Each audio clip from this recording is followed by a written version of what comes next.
السلام علیکم ورحمۃ اللہ وبرکاتہ۔ خطبہ جمعہ مسجد نبوی ڈاکٹر عبدالباری السبیتی حفظہ اللہ تعالی۔ موضوع رمضان کا اختتام اور عید کے احکام۔ ترجمہ شفقت الرحمان مغل حفظہ اللہ تعالی۔ بتاریخ 28 رمضان 1438 23 جون 2017۔ تمام تعریفیں اللہ تعالیٰ کے لیے ہیں، اسی نے ماہ رمضان کو وافر اجر سے مزین فرمایا۔ میں قیام الصیام اور لیلۃ القدر کی تلاش کے لیے توفیق دینے پر اسی کی حمد اور شکر بجا لاتا ہوں۔ میں گواہی دیتا ہوں کہ اللہ کے سوا کوئی معبود برحق نہیں، وہ اکیلا ہے، اس کا کوئی شریک نہیں، وہی پیدا کرتا ہے اور تمام معاملات اسی کے ہاتھ میں ہیں۔ میں یہ بھی گواہی دیتا ہوں کہ ہمارے نبی سیدنا محمد صلی اللہ علیہ وسلم اس کے بندے اور رسول ہیں۔ جب تک مہتاب چمکتا رہے اور فجر کا اجالا دمکتا رہے، اللہ تعالیٰ آپ پر، آپ کی آل اور صحابہ کرام پر رحمتیں نازل فرمائے۔ حمد و ثنا کے بعد میں اپنے آپ اور تمام سامعین کو تقوی الہی کی نصیحت کرتا ہوں۔ فرمان باری تعالیٰ ہے، اے ایمان والو، اللہ تعالیٰ سے کما حقہ ڈرو اور تمہیں موت آئے تو صرف اسلام کی حالت میں۔ سورہ آل عمران آیت 102۔ جب ہمیں یہ عظیم مہینہ نصیب ہوا تو ہم خوشی سے نہال تھے، اور اب اللہ تعالیٰ کی اس نعمت پر ہماری زبانیں شکر سے تر ہیں کہ ہمیں یہ مہینہ نصیب ہو کر مکمل بھی ہو رہا ہے۔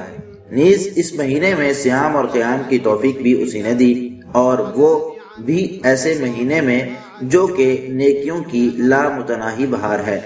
اس میں ملنے والی رحمتیں شمار نہیں کی جا سکتی اور نہ ہی وہ ختم ہو سکتی ہیں۔ رمضان اپنا رخت سفر باندھنے کی تیاری میں ہے اور واپسی کا نقارہ بجانے ہی والا ہے۔ انسان ورطہ حیرت میں پڑ کر گہری سوچ میں گم ہے کہ کتنی تیزی سے یہ دن آئے اور گزر گئے، یہ باسعادت گھڑیاں ختم ہو گئیں۔ ابھی کل ہی تو ہم ماہ رمضان کا استقبال کر رہے تھے اور آج الوداع کرنے کا وقت بھی آ گیا۔ پوری انسانی زندگی حقیقت میں اسی طرح ہے۔ جس قدر رمضان کے جانے کا وقت قریب آتا جاتا ہے، مسلمان رمضان کی بہاریں لوٹنے کے لیے اتنی ہی محنت کرتا ہے۔ مسلمان زیادہ سے زیادہ فائدہ اٹھانے کی کوشش کرتا ہے۔ نیز عبادات کی تو قبولیت کے لیے دعائیں بھی زور و شور سے جاری ہو جاتی ہیں، جیسے کہ اللہ تعالیٰ نے اپنے نبی ابراہیم علیہ السلام کی زبانی نقل فرمایا کہ اور جس وقت ابراہیم اور اسماعیل بیت اللہ کی بنیادیں اٹھا رہے تھے تو انہوں نے کہا، ہمارے پروردگار ہم سے یہ عمل قبول فرما لے، بے شک تو ہی سننے والا اور جاننے والا ہے۔ سورۃ البقرہ آیت 127۔ رمضان ایک تربیتی دورانیہ ہے۔ اس میں ہم بڑے ہی عمدہ سبق سیکھتے ہیں، اس میں ہمیں بلیغ نصیحتیں ملتی ہیں۔ یہی وجہ ہے کہ گردنیں جھکی ہوئی ہیں، دل خشوع سے معمور ہیں، آنکھیں اشکوں سے نم ہیں اور روح میں سکینت سما گئی ہے۔ رمضان نے آ کر جذبوں کو نیا ولولہ دیا، تزکیہ نفس کیا، دلوں کی ایمان سے آبیاری کی۔ رمضان میں شیطانی باروں پر پابندی لگ جاتی ہے، حوث کے راستے بند اور اختلاف و تفرقہ کے اسباب ناپید ہو جاتے ہیں۔ رمضان کی وجہ سے صفوں میں اتحاد پیدا ہو جاتا ہے، سب ایک دوسرے کے قریب تر ہو جاتے ہیں اور خوبصورت منظر میں کندھے سے کندھا ملائے صف بستہ نظر آتے ہیں۔ یہ منظر اپنی ہیبت اور محبت کے ذریعے اتحاد، اتفاق اور مضبوط تعلقات کی بہترین تصویر کشی کرتا ہے۔ روزے داروں کے چہروں پر نیک لوگوں کی علامات واضح نظر آتی ہیں۔ وہ اطاعت گزاروں جیسا خوف الہی رکھتے ہیں اور زبان حال سے کہتے ہیں، حق تو یہ ہے کہ حق ادا نہیں ہوا۔ بڑھ چڑھ کر نیکیاں کمانے والے مومنوں کی خشیت میں اضافہ ہوتا ہے، اللہ کا خوف مزید پروان چڑھتا ہے۔ اسی لیے وہ محض اپنے اعمال کی جانب نہیں دیکھتے اور نہ ہی پروردگار پر اپنی نیکیوں کا احسان جتلاتے ہیں، بلکہ اپنی انتہائی محنت کو بھی حقیر سمجھتے ہیں۔ نیز ہر حالت میں مکمل اللہ تعالیٰ کی معافی اور رحمت کے طلبگار رہتے ہیں، مبادا ان کی نیکیاں مسترد نہ ہو جائیں۔ فرمانے والی تعالیٰ ہے، اور وہ راہ الہی میں جو بھی دیں پھر بھی ان کے دلوں میں خدشہ رہتا ہے کہ وہ اپنے پروردگار کے پاس لوٹ کر جانے والے ہیں۔ یہی لوگ ہیں جو نیک کاموں میں جلدی کرنے اور ایک دوسرے سے آگے نکل جانے کی کوشش کرتے ہیں۔ سورۃ المؤمنون آیت 60 تا 61۔ حقیقت یہ ہے کہ ایمانی تربیت نفس کو تکبر سے روکتی ہے، اپنی نیکیوں پر شیخی بگاڑنے سے منع کرتی ہے۔ انسان دائمی طور پر اپنے پروردگار کے سامنے عاجز اور منکسر المزاج رہتا ہے، اسے اپنے کارناموں پر فخر نہیں ہوتا اور نہ ہی اپنی محنت پر گھمنڈ کرتا ہے۔ شرف قبولیت کے لیے بڑی رکاوٹوں میں یہ بھی شامل ہے کہ انسان خود پسندی میں مبتلا ہو اور اپنے کارناموں پر فخر کرے، نیز انہیں اپنی نجات کے لیے کافی سمجھے۔ انسان اپنے اعمال پر گھمنڈ بھی کر سکتا ہے۔ گھمنڈ بھی کیسے کر سکتا ہے؟ کیونکہ اسے تو علم ہی نہیں کہ قیامت کے دن اس کے نامہ اعمال میں کیا کچھ رونما ہوگا۔ فرمان باری تعالیٰ ہے، اگر تم پر اللہ کا فضل اور اس کی رحمت شامل حال نہ ہوتی تو تم میں سے کوئی بھی پاک صاف نہ رہ سکتا تھا، مگر اللہ جسے چاہے پاک سیرت بنا دیتا ہے۔ سورۃ النور آیت 21۔ لیکن اس کے باوجود قرآن مجید مومنوں کو یہ خوشخبری دیتا ہے کہ اللہ تعالیٰ ان کی عبادات ضرور قبول فرماتا ہے، بشرطے کہ سچے دل کے ساتھ اللہ تعالیٰ کے لیے عبادات بجا لائیں۔ فرمان باری تعالیٰ ہے کہ انہیں معلوم نہیں کہ اللہ ہی اپنے بندوں کی توبہ قبول کرتا ہے اور صدقات قبول کرتا ہے، اور وہی توبہ قبول کرنے اور رحم کرنے والا ہے۔ سورۃ التوبہ آیت 104۔ ایسے ہی فرمایا، وہی تو ہے جو اپنے بندوں کی توبہ قبول کرتا ہے اور ان کی برائیوں کو معاف کرتا ہے، اور جو کچھ تم کرتے ہو اسے جانتا ہے۔ سورہ شورى آیت 25۔ اور ایک مقام پر فرمایا، تو تمہارا رب العالمین کے بارے میں کیا خیال ہے؟ سورۃ الصافات آیت 87۔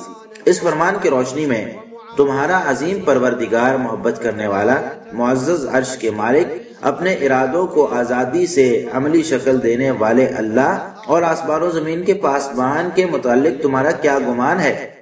ہم تو اپنے پروردگار سے مغفرت، عفو درگزر، معافی، گناہوں کی پردہ پوشی، ہدایت، مدد، رزق، مزید بھلائی کی توفیق، فوری مشکل کشائی اور انجام خیر کی امید رکھتے ہیں۔ ابن مسعود رضی اللہ تعالیٰ عنہ کہتے ہیں، اللہ کی قسم، جو اللہ سے کسی بھی قسم کی امید رکھے اللہ تعالیٰ اسے وہی عطا کر دیتا ہے۔ جس وقت اللہ تعالیٰ کسی کے عمل یا کسی بندے کو شرف قبولیت سے نواز دے تو برکت ہی برکت ہو جاتی ہے، اس عمل کے نتائج اور ثمرات کئی گنا زیادہ ہو جاتے ہیں، نیز اس کے ثمرات بڑھ جاتے ہیں۔ اگر ماہ رمضان گزر بھی جائے تو قیام اللیل کی فضیلت پھر بھی موجود رہے گی، اسی طرح روزوں کا ثواب بھی سارا سال ملتا رہے گا، دعائیں مانگنے والے کی دعائیں آسمانوں میں قبول ہوتی رہیں گی۔ حقیقی کامیاب وہی ہے جو مضبوط بنیادوں پر نیکیاں کرے، نیکیوں کی حفاظت کرے اور تسلسل کے ساتھ نیکیاں بجا لائے۔ نیک اعمال کے لیے رسول اللہ صلی اللہ علیہ وسلم کا یہ فرمان بھی ہے، جو شخص رمضان میں روزے رکھے پھر شوال کے 6 روزے بھی رکھے تو گویا اس نے سارا سال روزے رکھے۔ روزے دار کو روزہ افطار کرتے وقت خوشی ہوتی ہے اور اسی طرح اپنے پروردگار سے ملتے ہوئے بھی خوشی ہوگی۔ ایک خوشی دنیا میں فوری مل جاتی ہے تو دوسری خوشی آخرت کی سرمدی زندگی میں اس شخص کو ملے گی جو اپنا ہر وقت بندگی اور اطاعت گزاری میں صرف کرتا ہے، اسے وہاں پر دائمی نعمت ملے گی۔ اس نعمت میں ذرہ خرابی یا کمی نہیں آئے گی، اور وہ ہے جنت کہ جسے آج تک کسی آنکھ نے نہیں دیکھا، کسی کان نے اس کے بارے میں نہیں سنا، بلکہ کسی بشر کے دل میں اس کا تصور تک نہیں آیا۔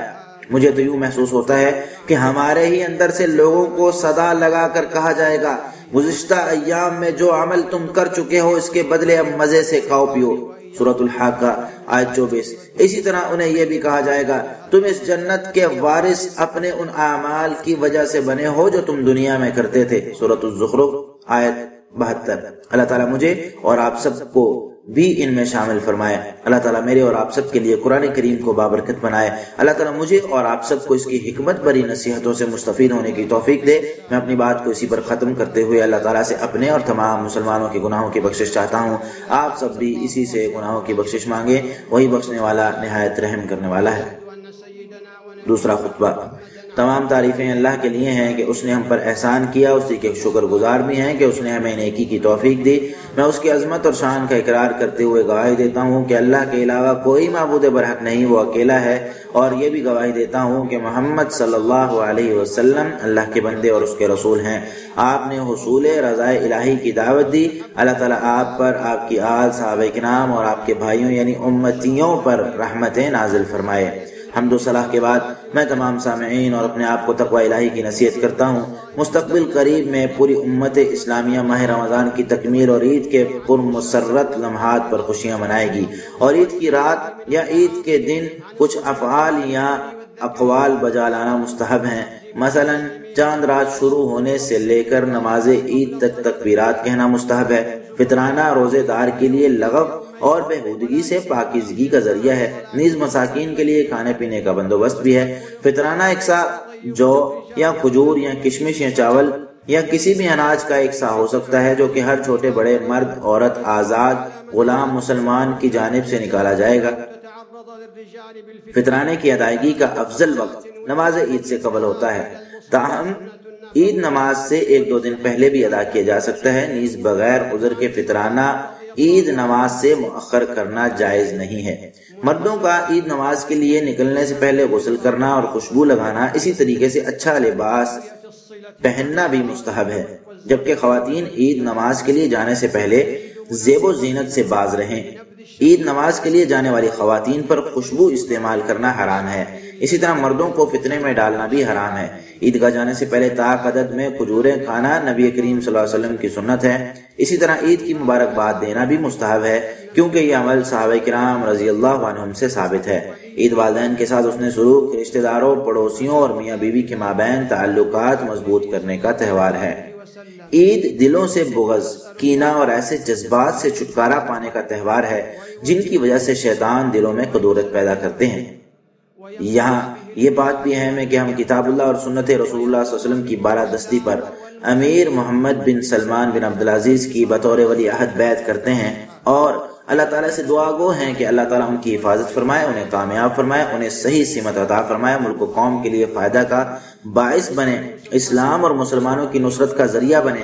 اللہ تعالیٰ انہیں خیر خواہ حاشیہ نشین عطا فرمائے، جو انہیں خیر کے کاموں کا مشورہ دیں اور بھلائی کے کاموں پر معاونت کریں، بے شک وہی سننے والا، قریب اور قبول کرنے والا ہے۔ ہم اللہ تعالیٰ سے یہ بھی دعا کرتے ہیں کہ ہمارے حکمران خادم حرمین شریفین کو اپنے پسندیدہ کام کرنے کی توفیق عطا فرمائے، نیز نیکی اور تقوی کے کاموں کے لیے رہنمائی عطا کرے۔ یا اللہ اسلام اور مسلمانوں کو غلبہ نصیب فرما، یا اللہ اسلام اور مسلمانوں کو غلبہ نصیب فرما، یا اللہ شرک اور مشرکوں کو ذلیل و رسوا فرما، یا اللہ تیرے اور دین کے دشمنوں کو نیست و نابود فرما، یا اللہ اس قوم کو اور تمام اسلامی ممالک کو امن کا گہوارہ بنا دے۔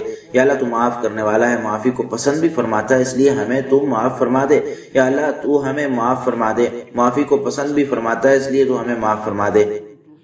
یا اللہ تو معاف کرنے والا ہے، معافی کو پسند بھی کرتا ہے، اس لیے ہمیں تو معاف فرما دے۔ یا اللہ ہم تجھ سے جنت کا سوال کرتے ہیں اور جہنم سے پناہ مانگتے ہیں۔ یا اللہ ہم تجھ سے ہر قسم کی خیر کا سوال کرتے ہیں، چاہے وہ فوری ملنے والی ہو یا تاخیر سے، ہمیں اس کے بارے میں علم ہے یا نہیں۔ اور اسی طرح یا اللہ ہم ہر قسم کے شر سے تیری پناہ چاہتے ہیں، چاہے وہ فوری آنے والی ہیں یا تاخیر سے، ہمیں اس بارے میں علم ہے یا نہیں۔ یا اللہ ہمیں دینی معاملات کی اصلاح فرما، اسی میں ہماری نجات ہے۔ یا اللہ ہماری دنیا بھی درست فرما دے، اسی میں ہمارا معاش ہے، اور ہماری آخرت بھی اچھی بنا دے، ہمیں وہیں لوٹ کر جانا ہے، اور ہمارے لیے زندگی کو ہر خیر کا ذریعہ بنا اور موت کو ہر شر سے بچنے کا وسیلہ بنا دے یا رب العالمین۔ یا اللہ ہم تجھ سے ابتدا سے لے کر انتہا تک ہر قسم کی جامع خیر کا سوال کرتے ہیں، شروع سے لے کر اختتام تک، اول سے آخر تک، ظاہری اور باطنی سب کا سوال کرتے ہیں، اور جنت میں بلند درجات کے سوالی ہیں یا رب العالمین۔ یا اللہ فوج شدگان پر رحم فرما، بیماروں کو شفایاب فرما، اور ہمارے معاملات کی باغ دوڑ سنبھال لے، نیز ہمارا خاتمہ بالخیر فرما یا رب العالمین۔ ہمارے پروردگار، ہم نے اپنے آپ پر ظلم کیا، اگر تو نے ہمیں معاف نہ کیا اور ہم پر رحم نہ کیا تو ہم بہت نقصان اٹھانے والوں میں سے ہو جائیں گے۔ اے ہمارے پروردگار ہمیں بھی بخش دے، اور ہمارے ان بھائیوں کو بھی جو ہم سے پہلے ایمان لائے تھے، جو لوگ ایمان لائے ہیں ان کے لیے ہمارے دلوں میں کدورت نہ رہنے دے۔ اے ہمارے پروردگار تو بڑا مہربان اور رحم کرنے والا ہے۔ ہمارے رب ہمیں دنیا اور آخرت میں بھلائی عطا فرما، اور ہمیں آخرت کے عذاب سے محفوظ رکھ۔ اللہم صلی علی محمد وعلی آل محمد کما صلیت علی ابراہیم وعلی آل ابراہیم انک حمید مجید۔ اللہم بارک علی محمد وعلی آل محمد کما بارکت علی ابراہیم وعلی آل ابراہیم انک حمید مجید۔ یا اللہ چاروں خلفائے راشدین ابو بکر، عمر، عثمان، علی سے راضی ہو جا، ان کے ساتھ ساتھ اہل بیت اور تمام صحابہ کرام سے راضی ہو جا، اور اپنے رحم کرم اور احسان کے صدقے ہم سے بھی راضی ہو جا یا ارحم الراحمین۔ اور نماز قائم کر، بے شک نماز برائی اور بے حیائی سے روکتی ہے، اور اللہ کی یاد بہت بڑی عبادت ہے، اور اللہ تعالیٰ جانتا ہے جو بھی تم کرتے ہو۔ اللهم اعز الاسلام والمسلمين، اللهم اعز الاسلام والمسلمين واذل الشرك والمشركين، ودمر اللهم اعداءك اعداء الدين، واجعل اللهم هذا البلد آمنا مطمئنا وسائر بلاد المسلمين. اللهم إنك عفو تحب العفو فاعف عنا. اللهم إنك عفو تحب العفو فاعف عنا. اللهم إنك عفو تحب العفو فاعف عنا. اللهم إنا نسألك الجنة ونعوذ بك من النار. اللهم إنا نسألك من الخير كله عاجله وآجله ما علمنا منه وما لم نعلم، ونعوذ بك من الشر كله عاجله وآجله ما علمنا منه وما لم نعلم. اللهم أصلح لنا ديننا الذي هو عصمة أمرنا، وأصلح لنا دنيانا التي فيها معاشنا، وأصلح لنا آخرة التي فيها معادنا، واجعل الحياة زيادة لنا في كل خير، والموت راحة لنا من كل شر يا رب العالمين. اللهم إنا نسألك فواتح الخير وخواتمه وجوامعه وأوله وآخره وظاهره وباطنه، ونسألك الدرجات العلى من الجنة يا رب العالمين. اللهم ارحم موتانا واشف مرضانا وتول أمرنا واختم لنا بخير يا رب العالمين. ربنا ظلمنا أنفسنا وإن لم تغفر لنا وترحمنا لنكونن من الخاسرين. ربنا آتنا في الدنيا حسنة وفي الآخرة حسنة وقنا عذاب النار. اللهم صل على محمد وعلى آل محمد كما صليت على إبراهيم وعلى آل إبراهيم إنك حميد مجيد، وبارك على محمد كما باركت على إبراهيم وعلى آل إبراهيم إنك حميد مجيد. وارض اللهم عن خلفاء الأربعة الراشدين أبي بكر وعمر وعثمان وعلي، وعن الآل والصحب الكرام، وعنا معهم بعفوك وكرمك يا أكرم الأكرمين. وأقم الصلاة إن الصلاة تنهى عن الفحشاء والمنكر، ولذكر الله أكبر والله يعلم ما تصنعون.